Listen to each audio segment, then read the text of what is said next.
We are delighted once again to attend and participate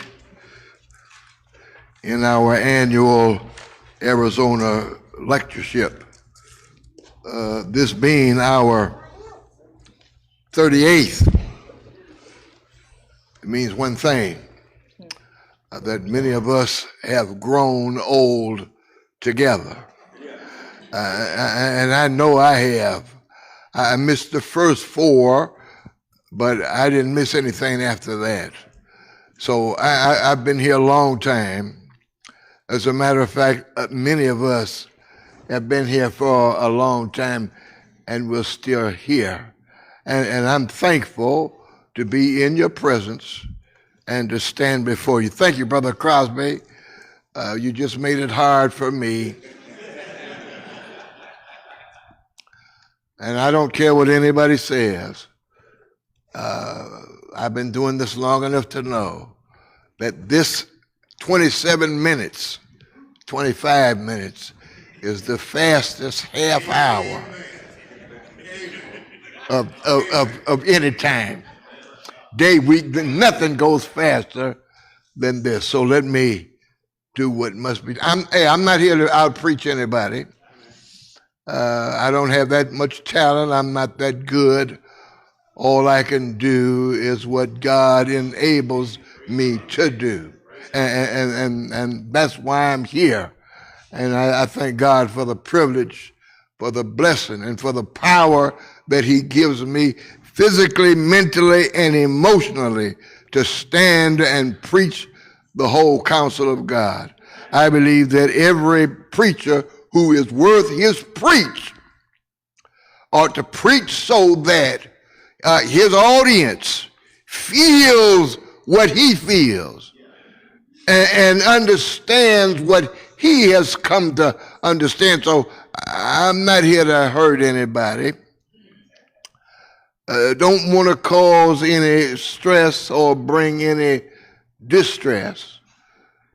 I speak to your edification that I might inspire some. Brother Minor used to say, you only have 27 minutes.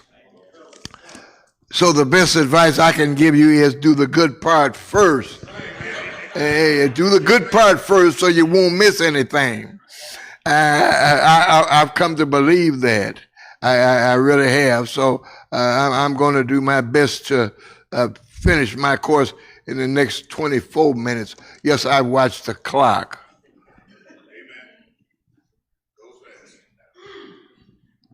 Freeman time.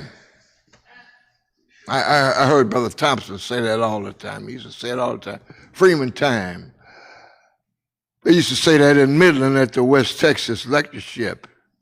I'm still not quite sure what that means. I know I lost my twin brother. God called his name 3 years ago. And Graylin is not here. He's in Texas. So it must be me.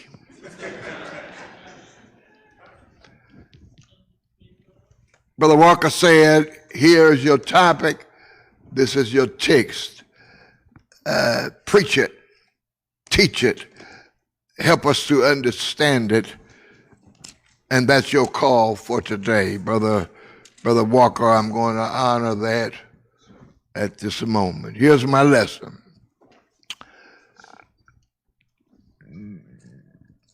Discipline. That's what the text assigned suggests.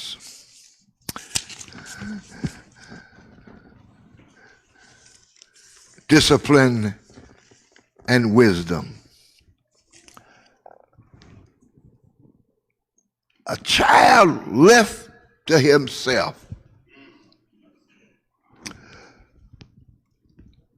The wise man wrote, the rod and reproof give wisdom. Yes, sir. Is that right? Yes, sir. But a child left to himself brings his mother to shame.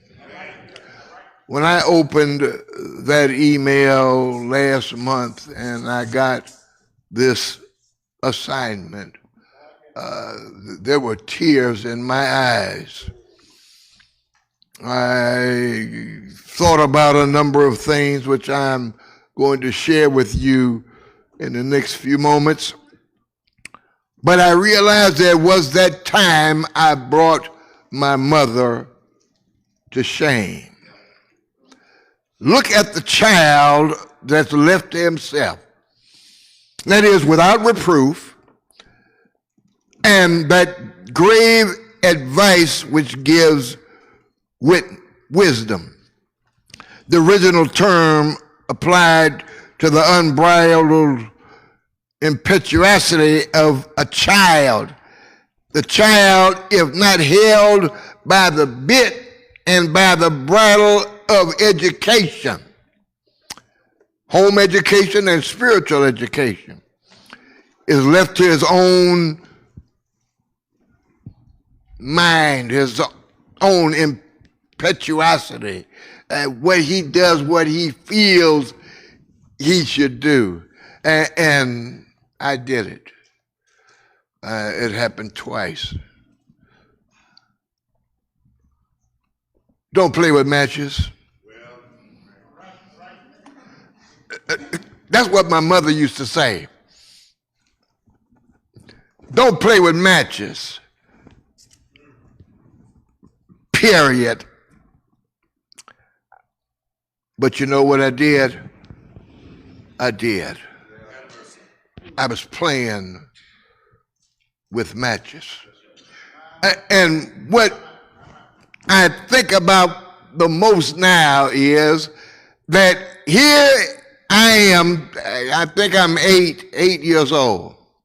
I don't have no sense, and you think even when you're doing something at 8 years old, you think you got sense, but you don't know what you're doing. And Mom and Granny are in the dining room.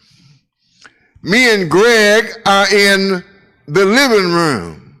Now we have to walk past them to go do what we're going to do. And Greg did it. He went to the kitchen and he came back. When he came back, I went into the kitchen and I came back. And you know what I had with me? Kitchen matches. We had a box on the floor. And we had hard plastic figures of soldiers.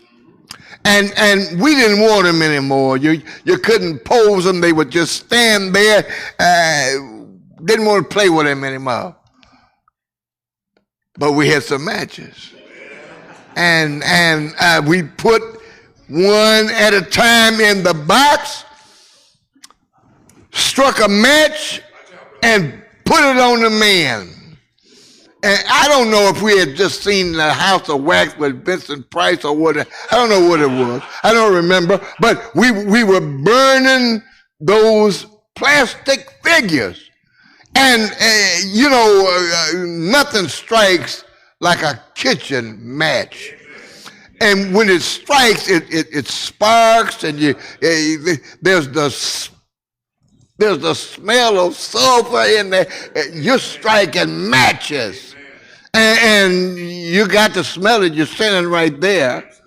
Now, Mom and Granny are in the next room.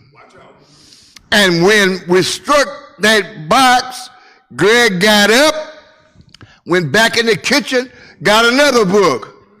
When he came back, I got up, went into the kitchen, got another book, and we just striking matches. Doesn't occur to us, because you're not thinking, Crosby. I don't know about you, but you're not thinking. And we weren't thinking. Looked up, and Granny is standing in the doorway. Now we're in Granny's apartment, so this is her place. And you ought to know better, and I did. The lesson is don't play with matches. That's the instruction that we got. You burn things up. You burn down the house. You hurt somebody. Burn yourself. But back and forth we went. But now Granny is standing there, hands on her hips, and she's just looking. You know, sometimes Granny just had to look at you. That's why I used to behave myself in church, because Granny was looking at me. And if we're talking too much and too loud, I could feel my grandmother's eye just stop right then. So I heard my grandmother say, Carrie Bell, that's my mama. And Carrie Bell Freeman came into the living room. And there we are on the floor, on our knees, striking matches. You know what's next. And that's the lesson. A child left to his own brings his mother to shame. Bible says in Proverbs, I believe that's 23 and verse 15, withhold not correction from the child, and if you beat him with the rod, he shall not die. I'm a living witness, I didn't die. All right now, have you ever said to yourself, in times of trouble, man, I thought I was gone. Donald, I knew I was gone. This is it. Now, all of my 8-year mentality came back to me because Mom said, don't play with matches.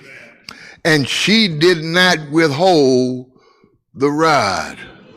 Now, in our house, there wasn't a rod. There wasn't no rod. There was no belt. It was a rope. And Mom didn't withhold the rope. Now, I didn't need Bill Cosby to say years later that mothers enunciate. I knew it then. Somebody please get me some water. Mom enunciated. She talked to you when she whipped you.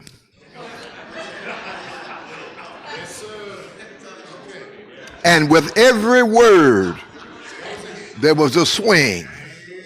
And with every word, we were struck. And I thought I was gone, but Solomon said, if you beat him, he will not die. I didn't die. I felt more alive at that moment. And this is 60-some years ago. I felt more alive at that moment. And Mom said something every time she hit you. Every time. And with the rope, it's everywhere. But Brother Gay, you ever been hit with a rope? That rope would whip you. So I didn't get spankings. What is that? There was no time out corner, old man. Well, there was no time out, no, time's up. Ain't no time out. I go somewhere and sit down. I used to tell my kids, you better go somewhere and sit down. I didn't hear that. Mom said, go to your room. That's it. I ain't no running because I ain't got nowhere to go. So time's up. Here come Mom. And with every word, there was a strike. The hand went up, the rope went down, and it went around. And if you're doing this, it wraps around the arm. If you do that, and Mom would whip you all over your body. Now, she wasn't trying to kill me. She's reminding me what the lesson was. Don't play with matches. And every time she said it, she hit us. She hit Greg, she hit me. Did not tell you not to play with matches. And on it went until it stopped. I went and sat down. Well, I couldn't sit down. Next story. Here's my mother again, and here I am again with my twin. Gary Johnson, if I recall correctly, a good friend of ours, classmate, second grade. He's having a birthday party.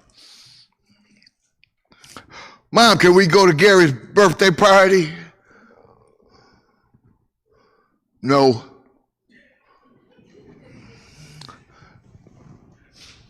We asked again. And we kept asking until she finally said, okay, you can go.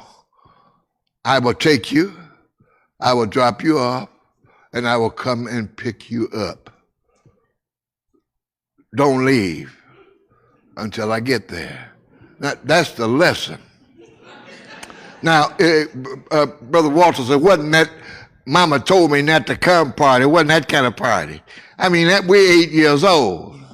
Popcorn, peanuts, punch, records. We're doing the twist. We're doing, and that's all I could do when I was 8. I could do the twist. Chubby checker. Y'all act like y'all don't know what I'm talking about. Stay till I get there. I'll pick you up. Now, the party started, if I remember, at 5 o'clock, because we're just kids. It's going to last maybe an hour, maybe a little bit longer than that. But there were 2 girls there, and I know they liked me. I think both of them liked me, and I think they liked Greg too. And they said, we're tired, and we want to go home. Would you walk us home?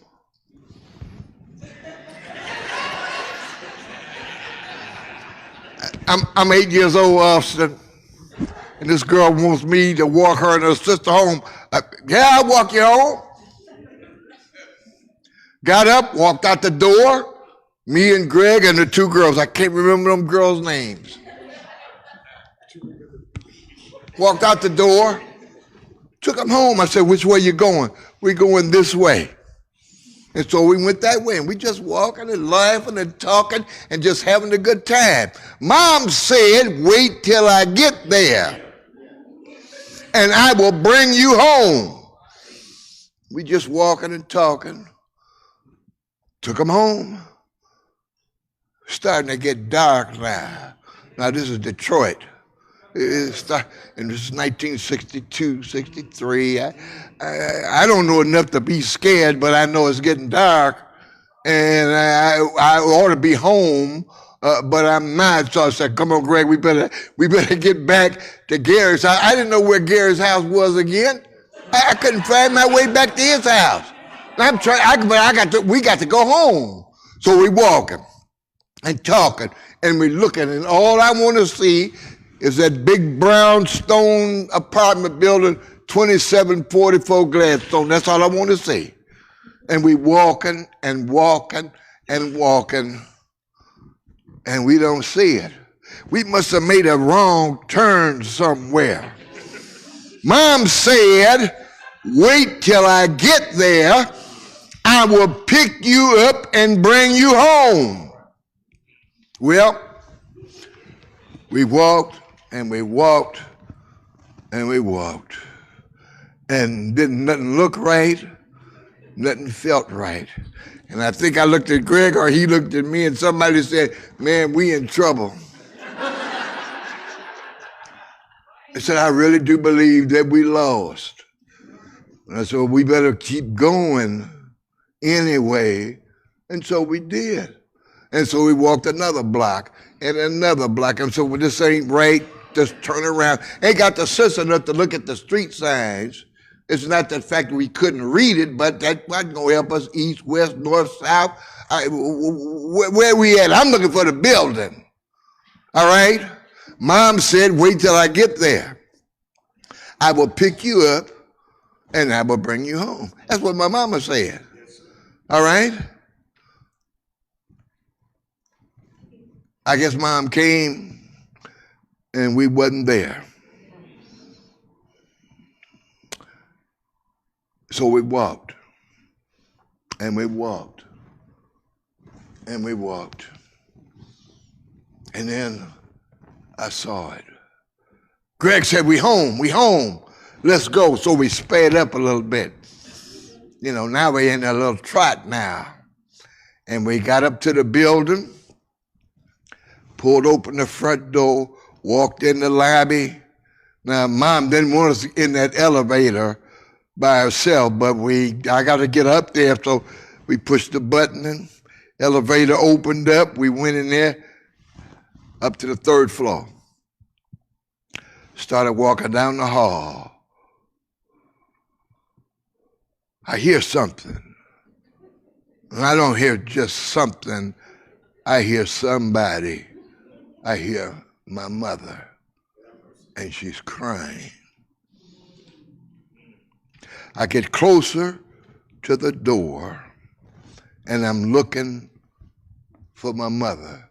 Right now, all I can do is hear her, and she's crying.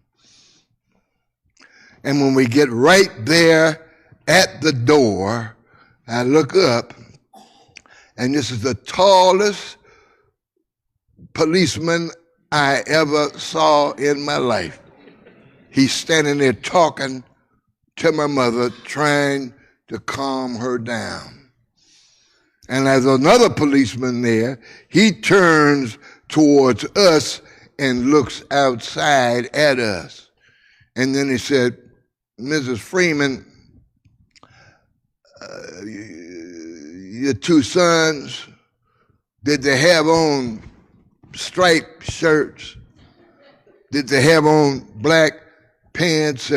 And I could hear my mother say yes, between the tears and the sobs, yes. And he said, here they are. I walked in slow, and I walked in slow, and Greg was slower because he was behind me. I looked at Mom, and I can see her right now. I mean, this is 60 years ago. I can see her now slowly rise up. And then I look, and there's Dad. Oh, Lord, both of them. Mom is crying, and she walks up to her. She said, didn't I tell you to wait for me? That I would come and pick you up and bring you home. Yes, Mom, you said that. And just when I knew it was all over, I heard my father say something. My dad didn't say a whole lot. He didn't do a lot. I know one time he would whoop us, and he would whoop all of us. Me, Greg, Renee, Carol, and Graylin. He whooped me so he'd get the right one. Because I would hear him say, all right, back there. Like that's one of us is back there. I'm looking for back there and up there, because that's what Dad said. All right, back there, I'm going to come back there in a minute. Renee actually said, Dad said, try me and see, and Renee actually said, I will. Well, Dad whipped all of us. But back to the party, Mama told me not to go to because she was going to pick us up and bring us home. And we didn't. And we walked and we walked and we walked. And she called the police because she was worried. She was scared. Her boys are gone. That's when I heard my father. Then he taught me the greatest lesson I have ever learned. I heard him say to Mom, they did return. Now that's what Dad said. They did return. And you know what? When I go back in my mind, I can hear, I can see a man standing on the porch waiting for his younger son. We call him the prodigal. He did return. He came to himself. There's many times I came to myself. And I came to myself after playing with those matches. I came to myself after I was lost, but I was found. Now, in our audience, we are seasoned, educated, spiritual, wise people. And we have children, grandchildren, because we're parents and grandparents and such like. Y'all know what I'm talking about. Am I right about it? God bless you.